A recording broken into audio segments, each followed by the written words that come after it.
آپ کو براہ راست لے چلتے ہیں جہاں وزیر اعظم کے معاون خصوصی عطا تاڑ میڈیا سے گفتگو کر رہے ہیں۔ ملک دشمنوں کے ایجنڈے کو پورا کرنے کی کوشش کی، شہداء کی یادگاروں کی بے حرمتی کی، شہداء کے مجسموں کو اور کیپٹن کرنل شیر خان کے مجسمے کو مسمار کیا سیاسی مقاصد کے لیے۔ میں کوئی سیاسی بات نہیں کرنا چاہتا۔ ان شہداء کا ہم پہ قرض ہے، قوم پہ قرض ہے، جو اپنی جانوں کا نذرانہ پیش کر گئے، جان کی پرواہ نہیں کی، ملک کی سالمیت کی خاطر قربانی دی۔ اور وہ خاندان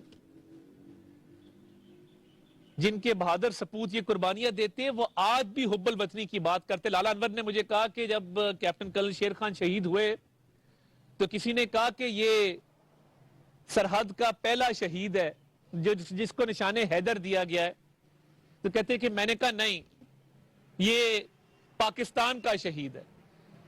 تو یہ ہے وہ جذبہ حب الوطنی جس سے سرشار ہمارے بہادر سپوت وہ قربانیاں دیتے ہیں، اور یہ ملک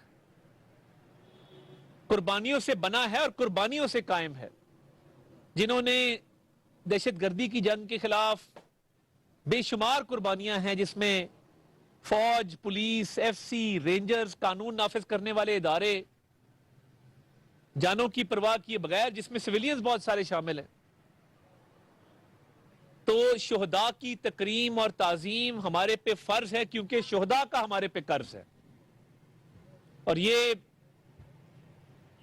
الفاظ میں نہیں بیان ہو سکتا کہ ان خاندانوں پہ کیا گزرتی ہے کہ جن کے پیارے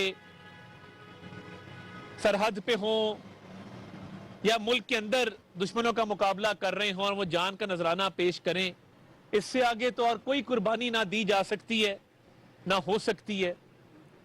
اس لیے میں آج ایک ذمہ داری سمجھتے ہوئے آج حاضر ہوا، اور میری اس خاندان کے ساتھ ایک روحانی نسبت ہے کہ میرے مرحوم دادا صدر مملکت تھے رفیق تارڑ، جنہوں نے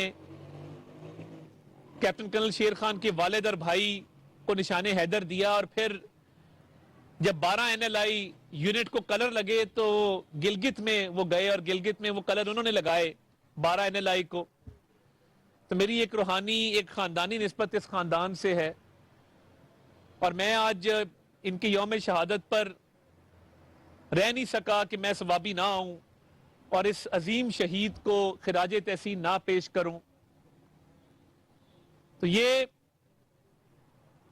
عظیم شہداء ہیں جن کی عزت تکریم کے لیے ہمیں جو ممکن ہم قدم اٹھا سکیں ہمیں اٹھانا چاہیے، اور سیاسی وابستگیوں سے بالا تر ہو کے، گروہ بندی، فرقہ بندی سے بالا تر ہو کے، مذہب، رنگ، نسل سے بالا تر ہو کے شہید کی قربانی کو نہ صرف تسلیم کرنا چاہیے بلکہ عزت تکریم کرنی چاہیے۔ اور جو قومیں اپنے محسنوں کو بلا دیتی ہیں ان قوموں کا کوئی مستقبل نہیں ہوتا۔ تو میں اختتاماً صرف یہ کہوں گا کہ یہ